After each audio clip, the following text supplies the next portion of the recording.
So what's up? Magandang araw sa inyong lahat mga kamanok. So once again, this is Linyada ng Mamay. So at this moment of time, sasagot ulit tayo ng inyong mga katanungan sa comment section. Kaya mga kamanok, kung kayo man ay newbie, kung kayo man ay baguhan, ito na yung pagkakataon po ninyo na magtanong dahil lahat po ng inyong mga comments is nakikita ko at nababasa ko. Kaya ilagay nyo na po yan sa comment section at pag nakita ko at nabasa, gagawin ko yan ng video at sasagutin ko ang inyong mga katanungan. Kaya mga kamanok, lagi kong sinasabi sa inyo para hindi nyo ma-miss lahat ng bawat uploads natin, don't forget to click the subscribe button at i-like yung video na to. Kung magko-comment ka, tanong man yan o hindi, mas magiging maganda. So ano pang hinihintay natin? Huwag natin masyadong patagalin to. Simulan na po natin ang mga tanong na ating dapat sasagutin. So mga kamanok, ang unang katanungan ay galing kay Danilo Asucenas. Ayan, so idol, ano ba ang ibig sabihin ng F1 sa breeding? Okay? So pag sinabi pong F1, ito po ay term para doon sa mga palahi, paanak, pasisiw, o yung mga na-produce mo galing doon sa pinaka iniingatan mong manok. Okay? It's either yan man ay Oriental, it's either yan naman ay American chickens, it's either yan naman ay natives, it's either kung ano pa mga linyada niyan, ano mang breed niyan, po pwede rin po tayong magbigay ng tinatawag na F1. Pag sinabing F1, yan po ay galing sa isang materyales na kung saan yun po ang ating iniingatan. Okay? So pag sinabing F1, kalimitan ginagamit po ito na term para doon sa mga anak ng mga imported na linyada. Okay, ganyan tayo eh. Pagka imported, iniingatan natin, talagang in-acquired pa natin sa mga farms, in-acquired pa natin sa ating mga kaibigan. So, pwede natin sabihin na, pare, ito yung F1 nung nakuha ko kay, sabihin na natin kay Carol na sweater. F1 to. Ibig sabihin, anak, ito yung unang anak nung galing sa kanya. Yun ang tinatawag nating F1. And for example, nag-breed tayo, ito yung ginamit natin sa breeding, yung F1 na galing doon sa authentic na mga manok, paanak na po ito, F1. Pag umanak po ito, itong na-breed natin na F1, pag ibinread natin at nag-anak po siya ng mga sisew, F2 po ang tawag doon. Okay? So on and so forth. Okay? So yun po, ganun po kadali. Okay? Ang tinatawag na F1. Kung naririnig nyo yan sa mga batikan na breeders, matatagal nang nagbe-breed, ito F1 to. So yun po ay unang anak ng isang authentic na linyada o isang authentic na manok. So yun lang po yun. Okay? So wag malilito yun po yung unang anak ng materyales na kanyang ibinread. Alright? So Danilo, sana malinaw tayo dyan. So next. So, from Regan Manigos. Ayan, so good morning kamamay. Ano ang pinakamagandang exercise para ma-improve ang ating mga alagang mga manok? Okay? So, pagdating sa exercises, lahat naman yan maayos. Okay, makakatulong para maging mas malusog, mas maging maganda, mas maging masigla, mas maging healthy ang ating mga alaga. Pero para sa akin, ang pinakamahalagang workout and exercises na hindi po pwedeng mawala sa ating mga alaga. Pag sinabing hindi po pwedeng mawala, kahit mawala na yung iba, huwag lang po itong isang exercise na ito. So, yung tinatawag nating scratching mga kamanok. So, yung, sa Tagalog, yung pagpapakaskas. Bakit kamamay? Bakit yan ang pinakamahalaga para sa'yo? Hindi ba yung fly pens? Actually, hindi po eh. Kasi po, pag sinabi po nating scratch pens, dun po nadidevelop yung mga leg muscles ng ating mga alaga. Dun po nag-i-improve at nag-tone ang kanilang mga binte. So, kung ang inyong mga alaga ay masyadong mabigat, masyadong mataba, masyadong matubig, masyadong ma-moisture, yung scratching po, yung workout and exercise na yon, yung po ay makakatulong sa kanilang pangangatawan para kahit paano ma-dry up, mabawasan yung timbang, mabawasan yung taba, mabawasan yung bigat ng ating mga alaga. Kasi po, pag mabigat, masyadong marami ang moisture, makikita nyo yung droppings nila, laging basag, laging matubig. At pagka ganun po ang droppings nila, ang hirap po nating maayos yung sistema ng manok. Okay, alam niyo naman po yung pupuntahan natin, yung ating pagbiyahe, alam niyo naman po kung saan, di ba?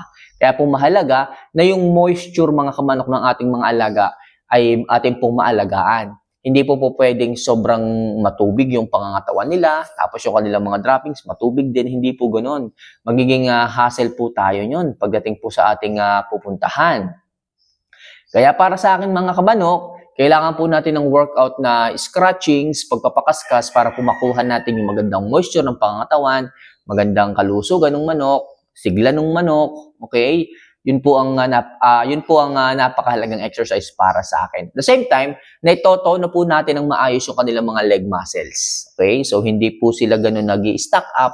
Talagang makikita niyo po pag parang jogging din po yung sa manok sa tao parang jogging, overall na po. Overall workout na po yung pagdating sa ating mga alaga. So para sa akin, yun ang pinakamahalaga na maaaring hindi mawala sa ating mga alaga para makuha natin yung magandang kalusugan ng ating mga manok. Okay? So next,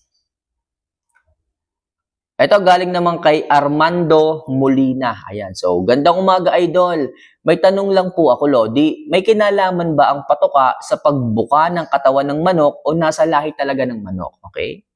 So actually mga kamanok, ang nagbibigay po ng ganda ng pangangatawan ng ating mga alaga para sa akin is the foods. Yung patoka, yung pagkain na ibinibigay natin. Kasi siya yung magsusustain Siya yung magsusustain ng pangangatawan ng ating mga alaga. Kahit maganda po ang building ng pangangatawan ng manok, sabihin natin, uy, malapad ang pangangatawan. Pero kung kulang naman sa sustansya, sa nutrients yung pagkain, hindi nyo po makukuha ang ganda ng pangangatawan ng ating mga alaga. Kahit sa tao mga kamanok, kahit ang pangangatawan ng isang tao, maganda makita mo, matangkad, malapad, pero kung hindi ganun kaganda ang sustansya ng mga nakakain niya, hindi rin po makukuha yung ganda ng pangangatawan.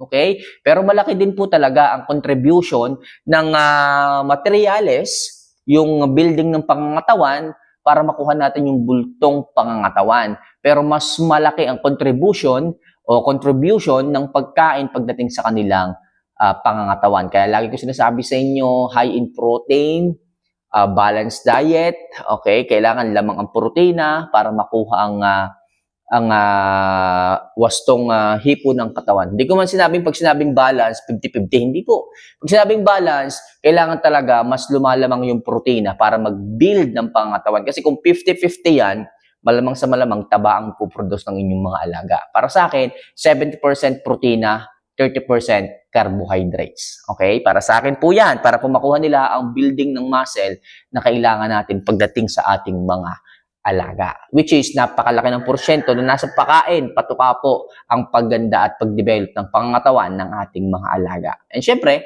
kailangan ipinapriming nyo din po mga kamanok, hindi nyo hinahayaan na palagi may sakit yung manok, okay? Para po maganda yung pangangatawan nila. Alright? So, next question. Ito, ang tanong ni James Moniz, ayan, so, content mo boss para malaman, content mo boss para, maiba naman, paano malalaman kung ilang months na ang manok? Kasi, ang iba, bigay lang. Kaya, yung nabigyan, nangangapa kung ilang buwan, kung ilang buwan na. Content mo yun, idol, para ikaw pa lang ang magko-content nun. Ipareha mo na lang sa tahid ng mga manok, gandang content yan. Wala pang nagko-content noon, parang ako binigyan ng manok, kaso sobrang dami ng manok noong nagbigay, nakalimutan na niya kung kailan napisa. Okay? So, hindi po natin to may i-verify talaga kung gaano ba katanda yung isang manok base sa kanyang physical appearance. Okay? Minsan nga yung kanilang mga spars, okay? So, yung kanilang part ng paa. So, kahit tingnan natin, hindi agad natin masabi. Meron kasing ibang nag-grow kaagad. Merong ibang medyo delay, kaya hindi natin po pwedeng basihan. Okay? Kahit sa ating post, kahit sa eskwelahan mga kamanok, hindi natin masabi kaagad Okay? Hindi natin masabi.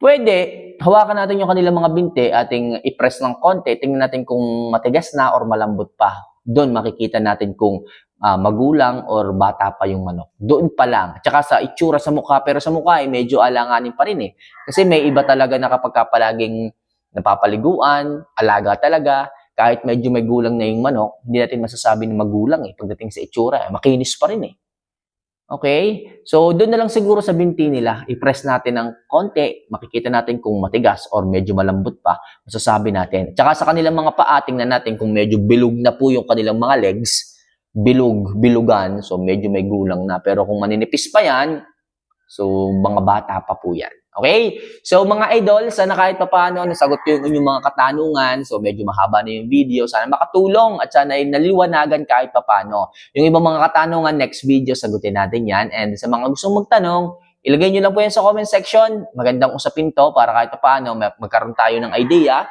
Magkaroon kayo ng idea pagdating sa ating pag-aalaga. So once again, this is Linyada ng Mamay. See you for our next vlog. Mahal ko po kayo. Paalam.